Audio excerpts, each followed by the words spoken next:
एक दिन जब वे दोनों मैदान में थे, कैन ने अपने भाई हाबिल की हत्या कर दी। परमेश्वर ने पूछा, तेरा भाई कहाँ है? कैन ने झूठ बोला, मालूम नहीं। क्या मैं अपने भाई का रखवाला हूँ? यह दुनिया की पहली हत्या थी। सभी को जय मसीह की। मैं आपको इस वीडियो में उत्पत्ति 4 का 1 से 26 तक बताऊंगा। पहले मैं आपको इस वचन को पढ़कर सुनाऊंगा। उसके बाद इस वचन को ठीक से समझाऊंगा। पूरा वीडियो को जरूर देखें। कैन द्वारा हाबिल की हत्या। 1। जब आदम अपनी पत्नी हव्वा के पास गया तब उसने गर्भवती होकर कैन को जन्म दिया और कहा, मैंने यहोवा की सहायता से एक पुत्र को जन्म दिया है। 2। फिर वह उसके भाई हाबिल को भी जन्मी। हाबिल तो भेड़ बकरियों का चरवाहा बन गया, परंतु कैन भूमि की खेती करने वाला किसान बना। 3। कुछ दिनों के पश्चात कैन यहोवा के पास भूमि की उपज में से कुछ भेंट ले आया। 4। और हाबिल भी अपनी भेड़ बकरियों के कई एक पहलौए बच्चे भेंट चढ़ाने ले आया और उनकी चर्बी भेंट चढ़ाई। तब यहोवा ने हाबिल और उसकी भेंट को तो ग्रहण किया। 5। परंतु कैन और उसकी भेंट को उसने ग्रहण न किया। तब कैन अति क्रोधित हुआ और उसके मुंह पर उदासी छा गई। 6। तब यहोवा ने कैन से कहा, तू क्यों क्रोधित हुआ और तेरे मुंह पर उदासी क्यों छा गई है? 7। यदि तू भला करे तो क्या तेरी भेंट ग्रहण न की जाएगी? और यदि तू भला न करे तो पाप द्वार पर छिपा रहता है और उसकी लालसा तेरी ओर होगी और तुझे उस पर प्रभुता करनी है। 8। तब कैन ने अपने भाई हाबिल से कुछ कहा और जब वे मैदान में थे, तब कैन ने अपने भाई हाबिल पर चढ़कर उसकी हत्या कर दी। 9। तब यहोवा ने कैन से पूछा, तेरा भाई हाबिल कहाँ है? उसने कहा, मालूम नहीं। क्या मैं अपने भाई का रखवाला हूँ? 10। उसने कहा, तूने क्या किया है? तेरे भाई का लहू भूमि में से मेरी ओर चिल्लाकर मेरी दुहाई दे रहा है। 11। इसलिए अब भूमि जिसने तेरे भाई का लहू तेरे हाथ से पीने के लिए अपना मुंह खोला है, उसकी ओर से तू श्रापित है। 12। चाहे तू भूमि पर खेती करे तो भी उसकी पूरी उपज फिर तुझे न मिलेगी, और तू पृथ्वी पर भटकने वाला और भगोड़ा होगा। 13। तब कैन ने यहोवा से कहा, मेरा दंड असहनीय है। 14। देख, तूने आज के दिन मुझे भूमि पर से निकाला है और मैं तेरी दृष्टि की आड़ में रहूंगा और पृथ्वी पर भटकने वाला और भगोड़ा रहूंगा, और जो कोई मुझे पाएगा, मेरी हत्या करेगा। 15। इस कारण यहोवा ने उससे कहा, जो कोई कैन की हत्या करेगा उससे 7 गुना बदला लिया जाएगा। और यहोवा ने कैन के लिए एक चिन्ह ठहराया, ऐसा न हो कि कोई उसे पाकर मार डाले। कैन के वंशज। 16। तब कैन यहोवा के सम्मुख से निकल गया और नोद नामक देश में, जो अदन के पूर्व की ओर है, रहने लगा। 17। जब कैन अपनी पत्नी के पास गया तब वह गर्भवती हुई और हनोक को जन्म दिया। फिर कैन ने एक नगर बसाया और उस नगर का नाम अपने पुत्र के नाम पर हनोक रखा। 18। हनोक से ईराद उत्पन्न हुआ, और ईराद से महुयाल उत्पन्न हुआ, और महुयाल से मतूशैल, और मतूशैल से लेमेक उत्पन्न हुआ। 19। लेमेक ने 2 स्त्रियां ब्याह ली, जिनमें से एक का नाम आदा और दूसरी का सिल्ला है। 20। आदा ने याबाल को जन्म दिया। वह उन लोगों का पिता था जो तंबुओं में रहते थे और पशुओं का पालन करके जीवन निर्वाह करते थे। 21। उसके भाई का नाम युबाल था। वह उन लोगों का पिता था जो वीणा और बांसुरी बजाते थे। 22। और सिल्ल ने भी तूबल कैन नामक एक पुत्र को जन्म दिया। वह पीतल और लोहे के सब धार वाले हथियारों का गढ़ने वाला हुआ। और तूबल कैन की बहन नामाह थी। 23। लेमेक ने अपनी पत्नियों से कहा, हे आदा और हे सिल्ल मेरी सुनो। हे लेमेक की पत्नियों, मेरी बात पर कान लगाओ। मैंने एक पुरुष को जो मुझे चोट लगाता था, अर्थात एक जवान को जो मुझे घायल करता था, घात किया है। 24। जब कैन का बदला 7 गुना लिया जाएगा, तो लेमेक का 77 गुना लिया जाएगा। शेत और एनोश। 25।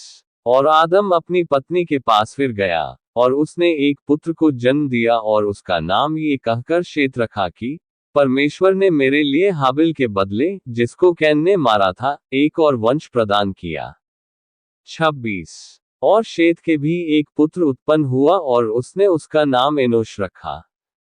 उसी समय से लोग यहोवा से प्रार्थना करने लगे। अब मैं आपको ठीक से समझाता हूं इस वचन को। पूरा वीडियो को जरूर देखें, जिसमें मानव इतिहास की पहली हत्या, उसका कारण, दंड और उसके बाद की पीढ़ियां बताई गई हैं। आइए इसे सीधे, सरल और क्रमिक रूप से समझते हैं। 1 और 2 कैन और हाबिल का जन्म व उनका काम। आदम और हव्वा से 2 बेटे हुए, पहले कैन फिर हाबिल। हाबिल चरवाहा बना, भेड़ बकरियों की देखभाल करता था। कैन किसान बना, भूमि की खेती करता था। यह दिखाता है कि शुरुआती मानव जीवन में 2 मुख्य प्रकार की जीविका थी, कृषि और पशुपालन। 3 से 5 भेंट बलिदान और ईश्वर की प्रतिक्रिया। समय बीता, दोनों भाइयों ने ईश्वर को भेंट चढ़ाए। कैन ने भूमि की उपज दी। हाबिल ने अपनी भेड़ों के पहले और अच्छे बच्चे और उनकी चर्बी दी, जो सबसे उत्तम हिस्सा माना जाता है। ईश्वर ने हाबिल की भेंट को स्वीकार किया, लेकिन कैन की भेंट को नहीं। कारण, हाबिल ने मन, श्रद्धा और सर्वश्रेष्ठ भेंट दी। कैन ने सिर्फ कुछ दिया, उसमें वह भावना नहीं थी। 5 से 7 कैन का क्रोध और ईश्वर की चेतावनी। कैन को गुस्सा आया और वह उदास हो गया। ईश्वर ने उससे पूछा, तू क्यों उदास है? अगर तू अच्छा करेगा तो क्या तेरी भेंट स्वीकार न होगी? फिर कहा, पाप तेरे द्वार पर छिपा है, वो तुझ पर हावी होना चाहता है, लेकिन तुझे उस पर प्रभुता करनी है। यह सिखाता है कि जब मन में गलत भावना आए, तो हमें उसे जीतना चाहिए, नहीं तो वह हमें जीत लेगी। 8 से 10 भाई की हत्या और परमेश्वर की पूछताछ। एक दिन, जब वे दोनों मैदान में थे, कैन ने अपने भाई हाबिल की हत्या कर दी। परमेश्वर ने पूछा, तेरा भाई कहाँ है? कैन ने झूठ बोला, मालूम नहीं। क्या मैं अपने भाई का रखवाला हूँ? यह दुनिया की पहली हत्या थी, ईर्ष्या और अहंकार का परिणाम। 11 से 14 दंड और कैन का डर। परमेश्वर ने कहा, तेरे भाई का लहू भूमि में से मेरी ओर चिल्ला रहा है। अब तू भूमि के द्वारा श्रापित है। अब अगर तू खेती करेगा तो भूमि तुझे उपज नहीं देगी। तू अब भटकता फिरने वाला और भगोड़ा बनेगा। गुनाह का परिणाम है श्राप, अस्थिरता और जीवन में खालीपन। 15 और 16 कैन को चिन्ह और बचाव। कैन डर गया, कोई मुझे मारेगा। परमेश्वर ने उसे एक चिन्ह दिया जिससे कोई उसे न मारे। फिर कैन यहोवा के सामने से निकल गया और नोद नामक देश में रहने लगा। ईश्वर दंड देता है, लेकिन फिर भी पूरी तरह नष्ट नहीं करता, दया बरकरार रहती है। 17 से 24 कैन के वंशज और उनकी संस्कृति। कैन ने हनोक नामक बेटे को जन्म दिया और उसके नाम पर नगर बसाया। आगे कई पीढ़ियां आईं। याबाल पशुपालकों का पिता। यूबाल संगीतकारों का पिता, वीणा और बांसुरी। तुबल कैन धातु, पीतल और लोहे का काम करने वालों का पिता। यहाँ मनुष्य की संस्कृति, कारीगरी और संगीत का विकास दिखता है। लेमेक नामक व्यक्ति ने कहा कि उसने एक युवक को मार डाला और वह दावा करता है कि उसका बदला कैन से भी 77 गुना ज्यादा लिया जाएगा। यह अहंकार और हिंसा की बढ़ती प्रवृत्ति को दर्शाता है। 25 और 26 शेत और नई आशा। आदम और हव्वा को एक और बेटा हुआ, शेत। हव्वा ने कहा, ये हाबिल के बदले परमेश्वर ने वंश दिया। शेत से एनोश जन्मा और उसी समय से लोग यहोवा की आराधना करने लगे। यह एक नई शुरुआत और आराधना का आरंभ है। पाप के बीच भी परमेश्वर की आराधना का बीज बचा रहता है। मुख्य सिखावनियां, टीचिंग्स। 1 ईर्ष्या और अहंकार से मनुष्य का पतन होता है। 2 बलिदान केवल वस्तु का नहीं, हृदय की भावना का होना चाहिए। 3 पाप द्वार पर रहता है, पर मनुष्य को उस पर अधिकार करना है। 4 गुनाह का परिणाम होता है, परंतु परमेश्वर की दया भी बनी रहती है। 5 संगीत, कारीगरी और पशुपालन की शुरुआत यही से हुई।